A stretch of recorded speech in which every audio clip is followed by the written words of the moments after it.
തൻ്റെ ശരീരം നുറുക്കി നമ്മെ വീണ്ടെടുത്ത യേശു കർത്താവിൻ്റെ ഏറ്റവും നിസ്തുല്യമായ നാമം വാഴ്ത്തപ്പെടുമാറാകട്ടെ. വലിയ നോമ്പിൻ്റെ പരിസമാപ്തിയിലേക്ക് നമ്മൾ അടുത്ത് വന്നിരിക്കുകയാണ്. ഇന്ന് പെസഹ പെരുന്നാളായി ലോകം എമ്പാടും കൊണ്ടാടുന്ന ഒരു ദിനം കൂടിയാകുന്നുവെന്ന്. യേശു കർത്താവ് തൻ്റെ ജീവിത സാഹചര്യത്തിലെ അവസാന പെസഹ ശിഷ്യരോടൊപ്പം ഭക്ഷിക്കുകയും അതിലൂടെ തിരുസഭയ്ക്ക് വിശുദ്ധ കുർബാന എന്ന അതിമഹത്തമായ കൗദാശിക അനുഭവം ദാനം നൽകുകയും ചെയ്ത ധന്യമായ ദിവസമാകുന്നുവല്ലോ എന്ന്. ഒരു യഹൂദനെ സംബന്ധിച്ചിടത്തോളം പെസഹ, പാസ് ഓവർ ഏറ്റവും പ്രധാനപ്പെട്ട ഒരു ദിനമാണ്. അതൊരു കടന്നുപോക്കായിരുന്നു അവരെ സംബന്ധിച്ചിടത്തോളം. മിസ്രൈമിൽ അവർ അനുഭവിച്ച കഷ്ടതകളുടെ മധ്യേ നിന്ന് ദൈവം അവരെ വീണ്ടെടുത്ത ദിനം, അതിലൂടെ അനുഗ്രഹീതമായ പുതിയ അനുഭവത്തിലേക്ക് യാത്ര ചെയ്യുവാൻ അവരെ ഒരുക്കിയ ദിനമാണ് പെസഹ പെരുന്നാൾ. അവരുടെ കഷ്ടതകളുടെ അനുഭവത്തിൽ നിന്ന് കനാൻ എന്ന നിത്യ സൗഭാഗ്യത്തിൻ്റെ അനുഭവത്തിലേക്ക് അവർ യാത്ര പുറപ്പെടുന്നത് ഈ പെസഹ തിരുനാളിലൂടെ ആകുന്നു ആരംഭിക്കുക. നാം പുതിയ നിയമ കാലഘട്ടത്തിൽ യേശുവിൻ്റെ പെസഹ ആചരണത്തിലൂടെ നമുക്കും അപ്രകാരം ഒരു ധന്യമായ അനുഭവം ദൈവം ഒരുക്കുന്നുണ്ട്. വിശുദ്ധ കുർബാനയാകുന്ന പുതിയ ഉടമ്പടിയുടെ അനുഭവത്തിലൂടെ ഈ ലോക ജീവിത അനുഭവത്തിൽ നിന്ന് നാം ഒരു യാത്ര പുറപ്പെടുന്നുണ്ട്. അത് അങ്ങ് എത്തിച്ചേരുക നിത്യത എന്ന അനുഭവത്തിലേക്കാണ്. അപ്രകാരം ഇസ്രായേൽ മക്കൾ അവരുടെ ജീവിതത്തിൽ അനുഭവിച്ച അനുഭവം പോലെ ഓരോ ക്രൈസ്തവന്റെ ജീവിതത്തിലും മറന്നു പോകരുതാത്ത ദിനമാണ് ഈ അനുഗ്രഹീതമായ ദിനം. നമ്മുടെ ഈ ലോക ജീവിത അനുഭവത്തിൽ നിത്യതയിലേക്ക് യാത്ര ആരംഭിക്കുവാൻ തക്കവണ്ണം നമ്മെ പ്രാപ്തമാക്കുന്ന ഒരു ദിനം കൂടിയാണ് ഇത്. അപ്രകാരം ഈ പെസഹ ദിനത്തിൽ നമുക്ക് ഒരുമിച്ച് വചനം ധ്യാനിക്കുമ്പോൾ ദൈവകൃപയോട് ചേർന്നായിരിക്കാൻ ദൈവം നമ്മളെ ശക്തീകരിക്കുമാറാകട്ടെ.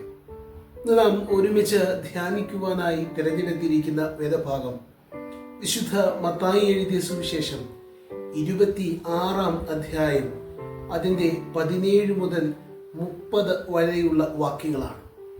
യേശു കർത്താവ് തൻ്റെ ശിഷ്യരുമൊത്ത് പെസഹ ഭുജിക്കുവാൻ ഉള്ള ക്രമീകരണം ചെയ്യുന്നതും പെസഹ ഭുജിക്കുന്നതും തൻ്റെ പെസഹായുടെ മധ്യേ ശിഷ്യന്മാർക്ക് വിശുദ്ധ കുർബാനയുടെ അനുഭവങ്ങൾ പകർന്നു കൊടുക്കുകയും ചെയ്യുന്ന ധന്യമായ അനുഭവമാണ് നാം ഇവിടെ വായിച്ചു കേൾക്കാം. യേശുവും ശിഷ്യന്മാരും പെസഹ ഒരുക്കി പെസഹ ഭുജിക്കുവാൻ ഇരിക്കുന്നുണ്ട്. ആ പെസഹയുടെ മധ്യേ യേശു അപ്പം എടുത്ത് നുറുക്കി ശിഷ്യന്മാർക്ക് കൊടുക്കുകയാണ്. ഇത് എൻ്റെ ശരീരം, നിങ്ങൾക്ക് വേണ്ടി നുറുക്കപ്പെടുന്ന എൻ്റെ ശരീരം. അപ്രകാരം അവൻ പാനപാത്രം എടുത്ത് വാഴ്ത്തി ശിഷ്യന്മാർക്ക് നൽകുകയാണ്. ഇത് പുതിയ നിയമത്തിലുള്ള എൻ്റെ രക്തം, നിങ്ങൾക്ക് വേണ്ടി മുറിക്കപ്പെടുകയും ചിന്തപ്പെടുകയും ചെയ്യുന്ന ജീവിത അനുഭവമാണ് എന്ന് നമ്മെ ഓർമ്മപ്പെടുത്തുന്നുണ്ട്. യേശു അപ്രകാരം കാൽവറിയിൽ മുറിക്കപ്പെടുകയും നമുക്ക് വേണ്ടി തൻ്റെ രക്തം ചിന്തപ്പെടുകയും ചെയ്തതിലൂടെ നാം എന്ത് നേടി എന്ന് നാം ഒരിക്കലും മറന്നു പോകരുത്.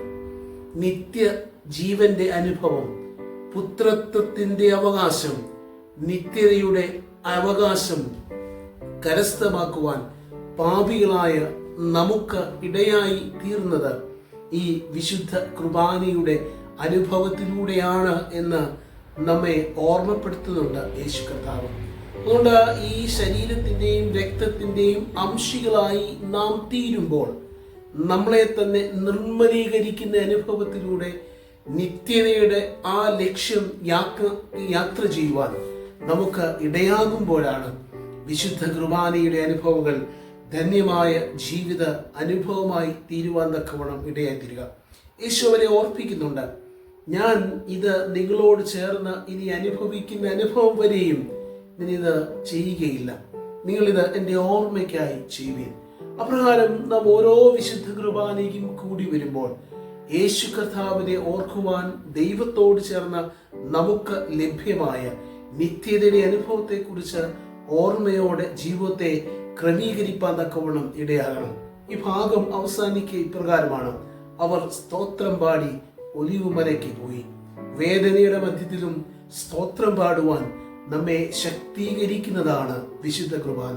കാരണം എനിക്ക് ഒരു വിടുതലുണ്ട്. എൻ്റെ അരുമനാഥൻ എനിക്ക് വേണ്ടി ശരീരം മുറിക്കപ്പെടുവാൻ വിട്ടുകൊടുക്കുകയും എൻ്റെ അരുമനാഥൻ എനിക്ക് വേണ്ടി രക്തം ചിന്തുകയും ചെയ്തവനാണ്. ആ ബോധ്യത്തോടുകൂടി വിശുദ്ധ കുർബാനയുടെ പെസഹായുടെ ദിനങ്ങളെ ക്രമീകരിപ്പാൻ ദൈവം നമുക്കെല്ലാവർക്കും ഇടയായി തീരട്ടെ. നിത്യത എന്ന അനുഭവത്തിലേക്ക് യാത്ര ചെയ്യുവാൻ കർത്താവ് തമ്പുരാൻ നമ്മെ ശക്തീകരിക്കുമാറാകട്ടെ. എല്ലാവർക്കും പെസഹായുടെ ആശംസകൾ. ദൈവം നമ്മളെ ശക്തീകരിക്കട്ടെ.